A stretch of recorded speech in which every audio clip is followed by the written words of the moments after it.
GRBT group ডির ফলাফল 7 অথবা 8 সেপ্টেম্বর প্রকাশ করা হবে। এছাড়াও শুক্রবারের মন্ত্রিসভার বৈঠকের একাধিক সিদ্ধান্তের বিষয় নিয়ে শনিবার মন্ত্রী সুশান্ত চৌধুরী এক সাংবাদিক বৈঠক করলেন সচিবালয়ে। সেপ্টেম্বর মাসে ঘোষণা করা হবে জিআরবিটি গ্রুপ ডির ফলাফল। খুব সম্ভবত 7 কিংবা 8 সেপ্টেম্বর প্রকাশিত করা হবে এই ফলাফল। শুক্রবার মন্ত্রী পরিষদের বৈঠকে এই সিদ্ধান্ত নেওয়া হয়েছে। পাশাপাশি শুক্রবারের মন্ত্রিসভার বৈঠকে আরও বেশ কিছু গুরুত্বপূর্ণ সিদ্ধান্ত নেওয়া হয়েছে। শনিবার সচিবালয়ে এক সাংবাদিক সম্মেলনে একথা বলেন পর্যটন মন্ত্রী সুশান্ত চৌধুরী। পর্যটন মন্ত্রী জানিয়েছিলেন, বৈঠকে রাজ্যের এসপি পদের বেতন বৃদ্ধি করার সিদ্ধান্ত নেওয়া হয়েছে মন্ত্রী পরিষদের বৈঠকে। এখন থেকে এসপিওদের বেতন বেড়ে হচ্ছে 12,000 টাকা। তাতে রাজ্য সরকারের 2,48,58,369 টাকা ব্যয় হবে। এদিন তিনি আরও জানিয়েছিলেন, স্বরাষ্ট্র দপ্তরের অধীনে নতুন 916 জন পুলিশ কনস্টেবল নিয়োগ করা হবে। পাশাপাশি পর্যটন দপ্তরের অধীন বিভিন্ন পদে 51 জন নিয়োগ করা হবে। এজন্য অর্থ দপ্তরের প্রয়োজনীয় অনুমোদন পাওয়া গেছে বলে তিনি জানান। সুশান্ত চৌধুরী জানিয়েছেন, রাজ্যের ভয়াবহ বন্যায় ক্ষয়ক্ষতির পরিমাণ বেড়ে দাঁড়ালো প্রায় 18,000 কোটি টাকা।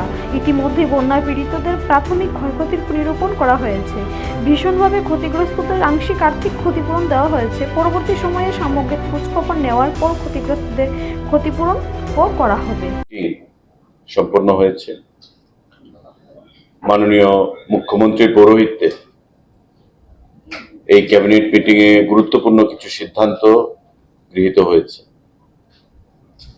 তাতে সবথেকে যেটা বড় সিদ্ধান্ত,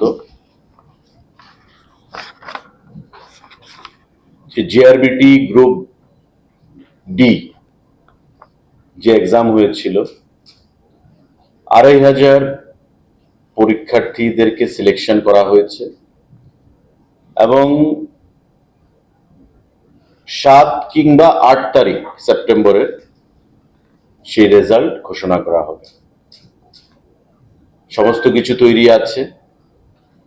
আগেই আমাদের করার কথা ছিল, কিন্তু লোকসভা নির্বাচন, পঞ্চায়েত নির্বাচন, কোড অফ কন্ডাক্ট, যা নির্বাচন কমিশনের আচরণবিধি, এগুলো লাগু ছিল। তারপর আমাদের অনাকাঙ্ক্ষিত বন্যা, রাজ্যের হাজার হাজার মানুষ সে বন্যার কবলে, এবং তার থেকে পরিত্রাণ আমরা পাইনি এখনো। প্রশাসন মানুষকে পরিত্রাণ দেওয়ার জন্য কাজ করছে, কিন্তু দীর্ঘদিন ধরে যে জিনিসটা পেন্ডিং, রাজ্য মন্ত্রিসভায় সিদ্ধান্ত গ্রহণ করা হয়েছে যে আগামী 7 কিংবা 8 তারিখ এই জিআরবিটির রেজাল্ট ঘোষণা করা হবে।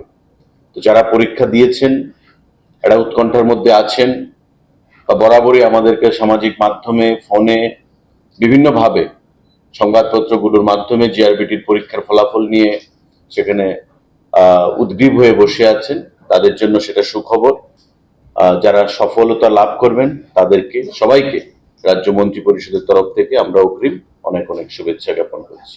7 কিংবা 8 তারিখে জিআরবিটির রেজাল্ট সেখানে ঘোষণা করা হবে। রাজ্য মন্ত্রিসভা সেই ভিও রিপোর্ট, এশিয়ান টাইমস।